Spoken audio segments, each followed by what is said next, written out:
কিন্তু আল্লাহ তাআলা বলেন, বান্দা ওই হাসরের ময়দানে যখন আমি আল্লাহ তাআলা সবাইকে যখন দাঁড় করাবো, উলঙ্গ অবস্থায় সবাইকে আমি দাঁড় করাবো রে। আর ওই হাসরের ময়দানে কোনো ছায়া থাকবে না। হাসরের ময়দানে মাটিগুলো থামা হয়ে যাবে, জমিনটা থামা হয়ে যাবে রে। আর নিজের মাথার আদাত উপরে সূর্যটা থাকবে। এখন কয়েক কোটি কোটি লক্ষ লক্ষ মাইল উপরে দেখা যায় সূর্য, দেখা যায় আমাদের মাথার উপরে। ওখান থেকে সূর্যের 12টা পিঠ, সূর্যের পিঠ দিয়ে আমাদেরকে তাপ দিচ্ছে। আমরা ওই সূর্যের পিঠের তাপ আমরা জানতে পারি না। আল্লাহ তাআলা বলেন, ওই দিন সূর্যের পিঠ থাকবে না, ওই দিন থাকবে সূর্যের মুখ। 12টা মুখ তোমাদের আদাত উপর মাথার উপরে থাকবে। ওই দিন যখন সূর্যের 12টা মুখ যখন তোমার আদাত মাথার উপরে যখন তাপ দিতে থাকবে রে বান্দা, আর এত গরম, আর এত গরম, এই গরমটা সহ্য করা যাবে না। আল্লাহ তাআলা বলেন, এত কঠিন দিনে যদি তুমি নামাজ পড়তে, তাহলে আমি আল্লাহ তাআলা তোমাকে আমি আল্লাহর আরশের নিচে ছায়া দিয়ে দিতাম। ومن سيئات أعمالنا من يهده الله فلا مضل له ومن يضلله فلا هادي له نشهد أن لا إله إلا الله وحده لا شريك له ونشهد أن سيدنا وسندنا وحبيبنا وطبيب قلوبنا ومولانا محمدا عبده ورسوله أما بعد فأعوذ بالله من الشيطان الرجيم بسم الله الرحمن الرحيم وما خلقت الجن والإنس إلا ليعبدون صدق الله العظيم. وقال تعالى في كلامه المجيد وفي فرقانه الحميد وقال النبي صلى الله عليه وسلم إن الله وملائكته يصلون على النبي يا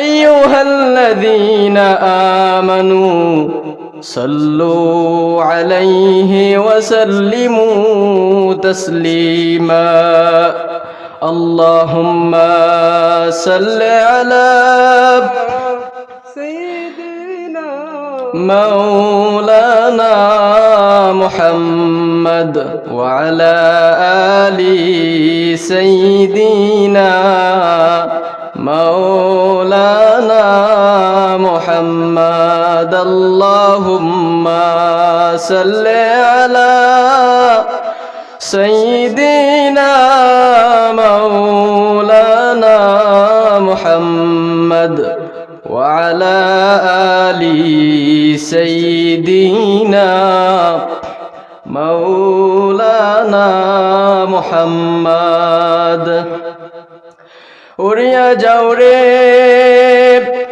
বাংলার হাওয়া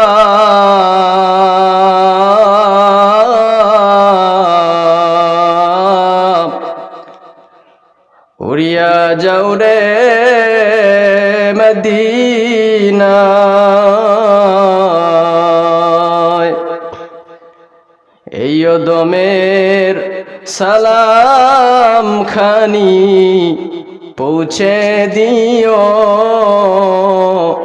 নবীজির পাক রওজায়। আল্লাহুম্মা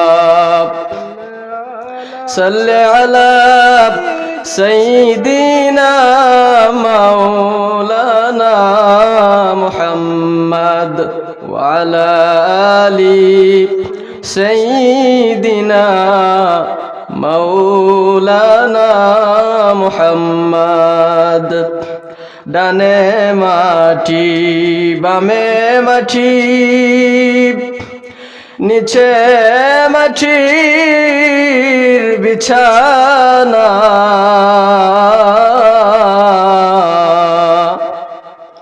উপর দিকে ছেয়ে দেখো রে কাঁচা বাঁশের কারখানা। আল্লাহুম্মা সাল্লি আলা সাইয়্যিদিনা মাওলানা মুহাম্মদ ওয়া আলা আলি সাইয়্যিদিনা মাওলানা মুহাম্মদ। লা ইলাহা ইল্লাল্লাহ, লা ইলাহা ইল্লাল্লাহ, লা ইলাহা ইল্লাল্লাহ মুহাম্মাদুর রাসূলুল্লাহ সাল্লাল্লাহু আলাইহি ওয়াসাল্লাম। আলহামদুলিল্লাহ, আজ পূর্ব কুনাগাঁও মোহাম্মদী জামে মসজিদ পঞ্চায়েতের উদ্যোগে পূর্ব কুনাগাঁও হিঙ্গিজান সংলগ্ন মাঠে আজ এই বিশাল তাফসিরুল কোরআন মাহফিল আমার দ্বীনী ভাইয়েরা, যুবক ভাইয়েরা মিলে এই আয়োজন করেছে। আল্লাহ সুবহানাহু ওয়া তাআলা যেন আজকের এই বিশাল তাফসিরুল কোরআন মাহফিলটাকে আল্লাহ তাআলা যেন কবুল করেন। সবাই বলি আমিন। আল্লাহ পাক রব্বুল আলামিন আমাদেরকে এই মাহফিলে আসার তৌফিক দিয়েছেন। আল্লাহ তাআলা চাইলে এই মাহফিলটাকে বন্ধ করে দিতে পারতেন।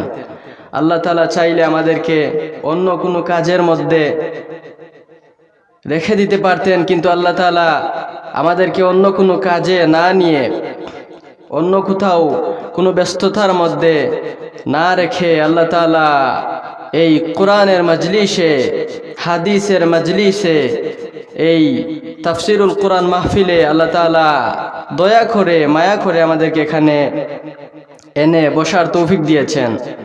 এই জন্য আবার শুকরিয়া আদায় করে বলি আলহামদুলিল্লাহ। আমি একটা আয়াতে কারিমা তেলাওয়াত করেছি, ওয়ামা খালাকতুল জিন্না ওয়াল ইনসা ইল্লা লিয়াবুদুন। আল্লাহ তাআলা বলেন, বান্দা তোমাদেরকে আমি জিন এবং ইনসান জাতিকে আমি আল্লাহ সৃষ্টি করেছি শুধু আমি আল্লাহর ইবাদত করার জন্য, অন্য কোনো উদ্দেশ্যে আমি আল্লাহ তোমাদেরকে সৃষ্টি করি নাই। আল্লাহ তাআলা বলেন, বান্দা শুধু আমি আল্লাহর ইবাদত করার জন্য তোমাকে সৃষ্টি করেছি, অন্য কারো ইবাদত করার জন্য আমি আল্লাহ তোমাকে সৃষ্টি করি নাই। আল্লাহ তাআলা বলেন, বান্দা ওয়ামা খালাকতুল জিন্না ওয়াল ইনসা ইল্লা লিয়াবুদুন। আল্লাহ তাআলা বলেন, ও বান্দা তোমাদের আগে আমি আল্লাহ তাআলা জিন জাতিকে সৃষ্টি করেছি। আমি আল্লাহ তাআলা তোমাদের আগে জিন জাতিকে আমি আল্লাহ তাআলা সৃষ্টি করেছি, ওই জিন জাতিরাও আমি আল্লাহ তাআলার ইবাদত করেছে। আজকে দুঃখের বিষয় আমরা মুসলমানের ঘরে জন্ম নিয়ে আল্লাহ তাআলাকে এখনো পর্যন্ত চিনলাম না, কিন্তু জিন জাতিরা আল্লাহ তাআলার ইবাদত করে। আজকে দুঃখের বিষয়, মুসলমানের ঘরে জন্ম নিয়ে মুসলমানের বাচ্চা হয়ে এখনো পর্যন্ত আমরা আল্লাহকে চিনি না। আল্লাহ তাআলা বলেন, বান্দা এমন কোন কঠিন কাজ তো তোকে আমি আল্লাহ দেই নাই। তোকে দুনিয়াতে আমি আল্লাহ এত সুখী রেখেছি, এত শান্তিতে রেখেছি। তোকে আমি আল্লাহ রিজিকের ব্যবস্থা করে দিলাম। তোকে দুনিয়াতে আমি আল্লাহ হাঁটা চলাফেরার মতো ক্ষমতা তোকে দিয়া দিলাম। এত সুন্দর করে তোর দুইটা হাত দিলাম, এত সুন্দর করে তোর দুইটা চক্ষু দিলাম, এত সুন্দর দুইটা পা দিলাম, এত সুন্দর একটা স্মার্ট বানিয়ে তোমাকে আমি জমিনে ছেড়ে দিলাম রে বান্দা। এত সুন্দর তুমি দুনিয়াতে চলাফেরা করতে পারছো। আমি আল্লাহ চাইলে তোমাকে অন্ধ বানায়া দুনিয়াতে পাঠায় দিতে পারতাম, হাত ছাড়া পা ছাড়া মানুষ বানিয়ে পাঠাইয়া দিতে পারতাম, কিন্তু আমি আল্লাহ তা করি নাই। সুন্দর করে তোমাকে আমি আল্লাহ তৈরি করে বানিয়েছি। আমি আল্লাহ তাআলা একটা জিনিস তোমার কাছে চাই, আর সেই জিনিসটা হলো আমি আল্লাহ তাআলাকে ডাকো, আর কিচ্ছু লাগবে না। আল্লাহ তাআলা একটা জিনিস বান্দাদের কাছে চেয়েছেন, সেই জিনিসটা হলো 5 ওয়াক্ত নামাজ তুমি আল্লাহ তাআলার দরবারে মসজিদে গিয়ে আল্লাহ তাআলার নামাজটা আদায় করে নাও, আল্লাহ তাআলার কাছে চাও। আল্লাহ তাআলা বলেন, বান্দা যা চাইবা আমি আল্লাহ সব কিছু তোমাকে দিয়া দিব। নামাজ পড়ে আল্লাহর দরবারে দোয়া করো, আল্লাহর কাছে চাও। আল্লাহ বলেন, বান্দা তুমি চাইতে দেরি হবে, আমি আল্লাহ দিতে দেরি হবে না। আমরা নামাজের মধ্যে পড়ি, আলহামদুলিল্লাহি রাব্বিল আলামিন আর রহমানির রহিম মালিক ইয়াউমিদ্দিন ইয়্যাকা না'বুদু ওয়া ইয়্যাকা নাস্তাঈন ইহদিনাস সিরাতাল মুস্তাকিম সিরাতাল লাযীনা আন'আমতা আলাইহিম গায়রিল মাগদুবি আলাইহিম ওয়ালাদ-দাল্লিন। এখনো পর্যন্ত নামাজ শেষ হয় নাই। আমিন। এখনো পর্যন্ত নামাজ শেষ হয় নাই, কিন্তু আল্লাহ তাআলা বলেন সমস্ত তোমাদের দোয়া আমি আল্লাহ তাআলা কবুল করে নিলাম। এখনো পর্যন্ত কিন্তু নামাজ আমাদের শেষ হয় নাই। এরপরে কি করা লাগবে? আমরা নামাজের সূরা ফাতিহা পড়ার পরে আমরা সূরা মেলানো লাগবে, তাই না? কিন্তু আমরা প্রথমেই ওয়ালাদ-দাল্লিন আমিন বলে এখানেই নামাজ শেষ। আল্লাহ বলেন, বান্দা তোর সব চাওয়া পাওয়া আমি আল্লাহ পূরণ করে দিব ইনশাআল্লাহ। আমরা নামাজের মধ্যে যখন আল্লাহর কাছে চাই, আরেকটা কথা বলেন আল্লাহ তাআলা, আল্লাহ রাসূল যখন আল্লাহকে ফেরেশতাকে জিজ্ঞেস করলেন যে, ও ফেরেশতা, আমাকে তো আল্লাহ তাআলা এই মেরাজ করিয়েছেন, আমার বান্দাদেরকে কি আল্লাহ তাআলা এভাবে মেরাজ করাইবেন? তো ফেরেশতা বলে, অবশ্যই। আল্লাহ তাআলা বলেন, তোমার উম্মতদেরকে বলে দাও হে নবী, আপনার উম্মতদেরকে বলে দাও হে নবী, আপনার উম্মতদেরকে আমি এমন ভাবে মেহরাজ করাবো, তারা যখন নামাজে দাঁড়াবে তখন মনে করবে তাদের মেরাজ হয়ে গেছে। সুবহানাল্লাহ। আল্লাহ তাআলা এভাবে বলছেন। আজ দুঃখের বিষয়, আমরা মুসলমান, আজান যখন হয় মুয়াজ্জিন বলে, হাইয়া আলাস সালাহ হাইয়া আলাল ফালাহ। আমরা মুসলমান নামাজ এভাবে মুয়াজ্জিন ডাকে, আজানের মধ্যে মুয়াজ্জিনটা ডাকে, আমরা মসজিদের পাশে দিয়ে হেঁটে হেঁটে চলে যাই, কিন্তু দুঃখের বিষয় নামাজ পড়তে আসি না। আজকে এই গ্রাম অঞ্চলের মসজিদে দেখা যায় মাত্র কয়েকজন মুসল্লি, 10 জন, 8 জন, 5 জন এইভাবে মুসল্লি। খুব খারাপ লাগে আসলে। আর একই গ্রামের মধ্যে দেখা যায় মসজিদ, অনেক মসজিদ হয়ে গেছে, অনেক মসজিদ, কিন্তু মুসল্লি নাই। কিয়ামতের আলামত, এটা কিয়ামতের আলামত। আল্লাহ রসুল সাল্লাল্লাহু আলাইহি ওয়াসাল্লাম বলেছেন, কিয়ামত যখন আসবে, কিয়ামত খুব নিকটে, যখন কিয়ামত আসার সময় তখন মসজিদ এমন ভাবে হবে, মসজিদ এক গ্রামে কয়েকটা মসজিদ হয়ে যাবে, কিন্তু নামাজ পড়ার জন্য একজন মুসল্লি থাকবে না। মসজিদ কিন্তু অনেক হয়ে যাবে, কিন্তু নামাজ পড়ার জন্য মুসল্লি নাই। আর এই আল্লাহ রাসূল সাল্লাল্লাহু আলাইহি সাল্লাম আজ থেকে 1400 বছর আগে বলে দিয়ে গেছেন যে যখন কিয়ামত চলে আসবে, কিয়ামত খুব নিকটে, তখন দেখা দিবে বিভিন্ন ধরনের ভাইরাস দেখা দিবে, যেমন করোনা ভাইরাস, বিভিন্ন ধরনের আসমানি গজব, জমিনি গজব, এগুলো দেখা দিবে। আল্লাহ তাআলার রাসূল সাল্লাল্লাহু আলাইহি সাল্লাম বলেছেন এভাবে এখন তো চলতেছে আমাদের কি ওমিক্রন, করোনা, এইসব চলতেছে এই আযাব, যেগুলা আল্লাহ রাসূল 1400 বছর আগে বলে দিয়ে গেছেন, একটার পরে একটা শুধু গজব আসতেই থাকবে, আসতেই থাকবে। উদাহরণ দিয়েছেন, একটা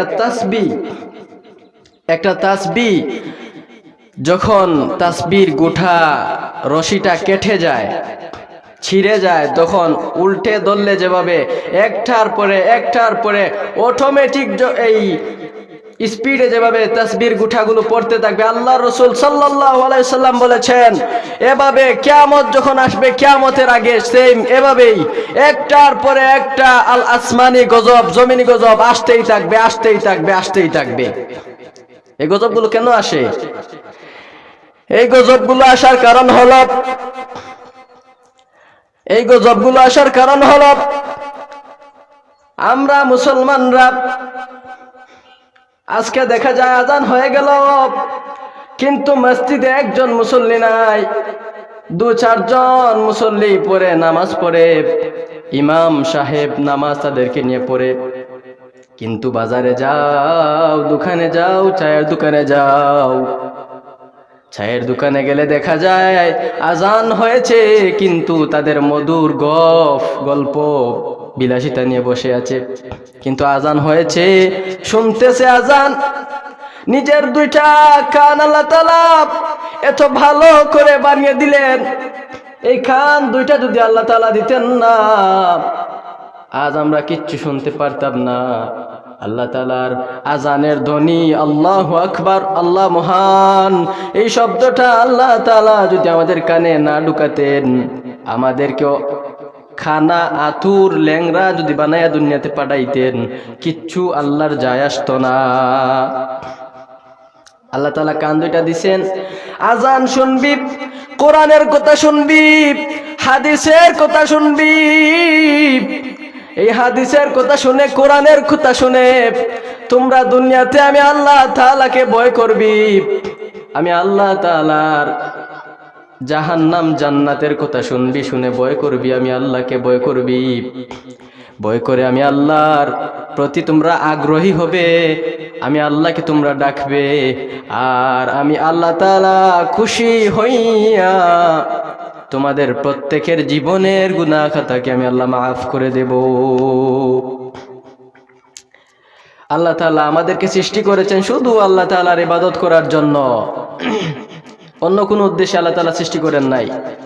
জিন জাতিকে বললেন আমি আল্লাহ তাআলার ইবাদত করো, জিন জাতিরাও আল্লাহ তাআলার ইবাদত করে। জিনের মধ্যে 2 প্রকার জিন, 2 প্রকার জিন, এক প্রকার হলো ভালো জিন, আর এক প্রকার হলো খারাপ জিন।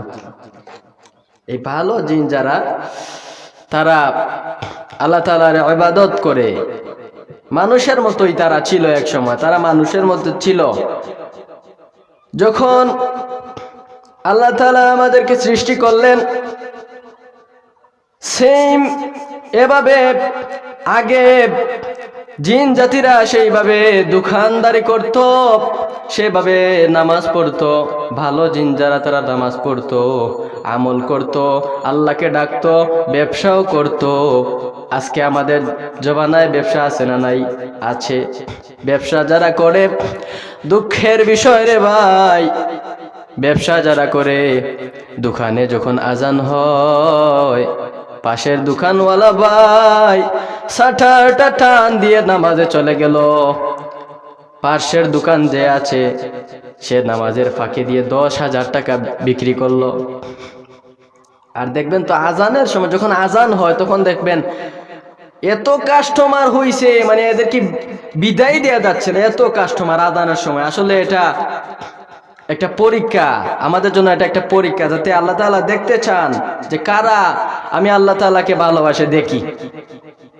এটা দিয়ে আল্লাহ তাআলা পরীক্ষা করতে চান। ওই নামাজে দেখি তারা কি আমি আল্লাহকে চাই বেশি নাকি দুখানের জন্য, দুনিয়ার জন্য, কিসের জন্য তারা পাগল, আমি আল্লাহ দেখি। এই জন্য আল্লাহ তাআলা ট্রাই করেন কাস্টমার দিয়া। আমরা ফেল হয়ে যাই, অনেক সময় ফেল হয়ে যাই। কাস্টমার যখন এসে বলে ভাই আমার ওঠা লাগবে, এটা লাগবে, তখন যে দিনদার যেই দোকানওয়ালা ভাই দোকানটার শাটার লাগিয়ে দিয়ে বলবে ভাই আজান হয়েছে, নামাজটা পড়ে নেই, তারপরে আপনার সাথে কথা বলবো। পাশের দোকানওয়ালা ভাই দোকানটা না লাগিয়ে নামাজে না গিয়ে 10,000 টাকা ওই কাস্টমারের কাছে বিক্রি করেছে। 10,000 টাকা বিক্রি করার পরে যখন নামাজি ব্যক্তি যখন এসে নামাজ পড়ে যখন দোকানটা খুললো, দোকান খোলার পরে ওনাকে খুঁচিয়ে খুঁচিয়ে কথা বলতেছে, ওই দোকানদার নামাজে চলে গেলি, নামাজ পড়ে কি পাইলি? দেখ দেখ তোর দোকানের কাস্টমার এসেছিল, আমার দোকানে এসেছে তোকে না পেয়ে 10,000 টাকা আমি ওর কাছে বেচেছি, বিক্রি করেছি।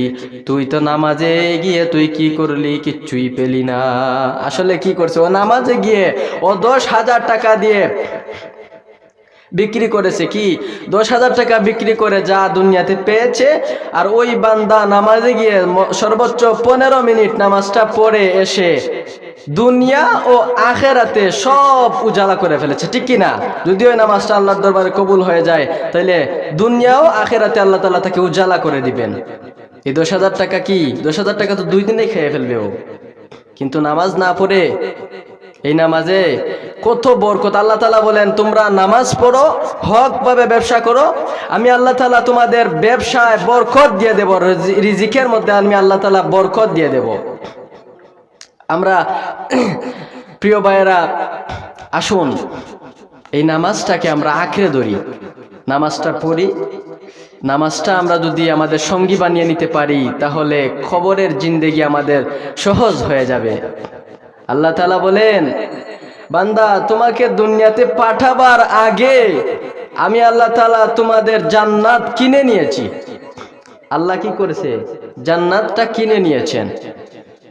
আল্লাহ তাআলা বলেন জান্নাত কিভাবে কিনে নিলাম? জান্নাতটা আমি কিনে নিলাম তোমাদের আমলের বিনিময়ে। আমি আল্লাহ তাআলা জান্নাত কিনে নিলাম। তোমরা যদি জান্নাতে যেতে চাও তাহলে প্রথম নাম্বার কাজ হলো তোমরা 5 ওয়াক্ত নামাজ ছাড়তে পারবে না। আমরা কয় ওয়াক্ত পড়ি? সর্বোচ্চ 1 ওয়াক্ত পড়ি না। শুক্রবারে নামাজে দেখা যায় মসজিদটা ভরে গেছে, খালি ফাঁকা জায়গা নাই। বাকি সারাটা সপ্তাহ দেখা যায় একজন মুসল্লি নাই, একা একা ইমাম মুয়াজ্জিন নামাজ পড়া লাগে, আছে না নাই? দুঃখের বিষয় আমরা সাপ্তাহিক নামাজি হয়ে গেছি। ও ভাইরা আমার, আল্লাহ তাআলা বলেন বান্দা তুমি দুনিয়াতে যত আমল করো, যতই নেক কাম করো না কেন, আর যদি নামাজ যদি না পড়ো, জান্নাতের দরওয়াজার সামনে গিয়ে দাঁড়ায় থাকবা, কিন্তু জান্নাতে যাওয়া তোমার কপালে হবে না। কারণ জান্নাতের চাবি হলো সালাত। জান্নাতের চাবি হলো সালাত। আমরা যদি জান্নাতের চাবি না নিয়ে যাই তাহলে জান্নাতের দরওয়াজার সামনে ঠিকই যাব, কিন্তু এই চাবি না থাকার কারণে আমরা জান্নাতের ভিতরে প্রবেশ করতে পারবো না। আর জান্নাতের ভিতরে যদি প্রবেশ না করতে পারি ভাইরা আবার, তাহলে দুনিয়ার সমস্ত আমল, সমস্ত নেক আমলগুলা, নেক কাজগুলা তাসবিহ পড়া, জিকির করা, আল্লাহর ইবাদত যা করেছি কিচ্ছু কাজে আসবে না, কাজে আসবে না। আল্লাহ তাআলা বলবেন, বান্দা জান্নাতের চাবি যেহেতু নাই, যাও যাও চলে যাও। ওইখানে দেখা যায় জাহান্নামের আগুন জ্বলতেছে, ওখানে চলে যাও। ফেরেশতাদেরকে বলবেন, যাও, ওর তো চাবি নাই, ওকে তো এখানে দাঁড়িয়ে রাখে লাভ নাই, ওকে নিয়ে জাহান্নামের আগুনে ফেলে দাও। ওই হাসরের মাঠ আমরা কি মনে করি, সাধারণ দুনিয়ার রোদ আমরা জানতে পারি না, আমরা ব্যাঙ্গাজ হয়ে যাই দুনিয়ার রোদে। সামান্য রোদ দিলে কি রে বাপ রে বাপ, ফ্যান একটার পরে তিনটা ছেড়েও, এরপরেও এসি রুমের ভিতরে ঢুকেও আমরা সহ্য করতে পারি না। কিন্তু আল্লাহ তাআলা বলেন, বান্দা ওই হাসরের ময়দানে যখন আমি আল্লাহ তাআলা সবাইকে তখন দাঁড় করাবো, উলঙ্গ অবস্থায় সবাইকে আমি দাঁড় করাবো রে। আর ওই হাসরের ময়দানে কোনো ছায়া থাকবে না, হাসরের ময়দানে মাটিগুলো থামা হয়ে যাবে, জমিনটা থামা হয়ে যাবে রে। আর নিজের মাথার আদাত উপরে সূর্যটা থাকবে, এখন কয়েক কোটি কোটি লক্ষ লক্ষ মাইল উপরে দেখা যায় সূর্য, দেখা যায় আমাদের মাথার উপরে। ওখান থেকে সূর্যের 12টা পিঠ, সূর্যের পিঠ দিয়ে আমাদেরকে তাপ দিচ্ছে, আমরা ওই সূর্যের পিঠের তাপও আমরা জানতে পারি না।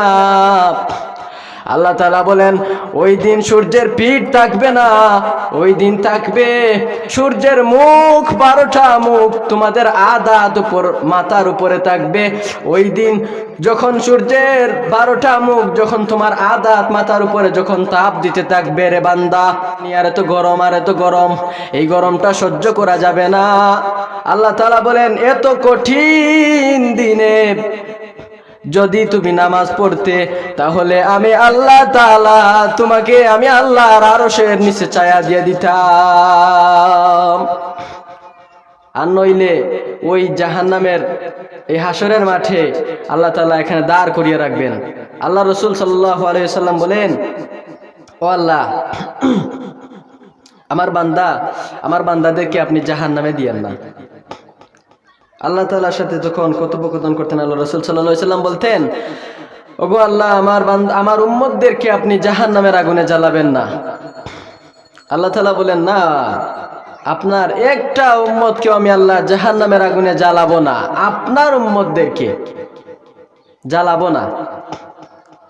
এখন আল্লাহর রাসূল সাল্লাল্লাহু আলাইহি ওয়াসাল্লাম বলেন, আমার উম্মত তো হলো যারা নামাজ পড়ে, যারা এই সামনে রোজা আসতেছে, ওই রোজা রাখে, আমল করে, আমি আল্লাহকে ডাকে, আমি রসুলকে ডাকে, আমি রসুলের জিকির করে, এরাই তো আমার উম্মত। আল্লাহ বলেন, হ্যাঁ তারাই, এই তারা যদি আমল করতে পারে, নেক আমল করতে পারে, আমি আল্লাহকে ডাকতে পারে, আমি আল্লাহকে রাজি এবং খুশি করতে পারে, আপনি রসুলকে যদি রাজি এবং খুশি করতে পারে, তাহলে তাদেরকে আমি জাহান্নামে দেব না। ওয়াদা করলাম হে রাসূল, ওয়াদা করলাম তাদেরকে আমি জাহান্নামে দেব না। আপনাকে ওই হাসরের ময়দানে, কিয়ামতের এই কঠিন দিনে আমি আপনাকে সুপারিশ করার জন্য অনুমতি দেব। আপনি আপনার বান্দাদেরকে চেয়ে বাছাই করে আপনি আল্লাহ তাআলার জান্নাতে প্রবেশ করাবেন। জোরে বলেন সুবহানাল্লাহ।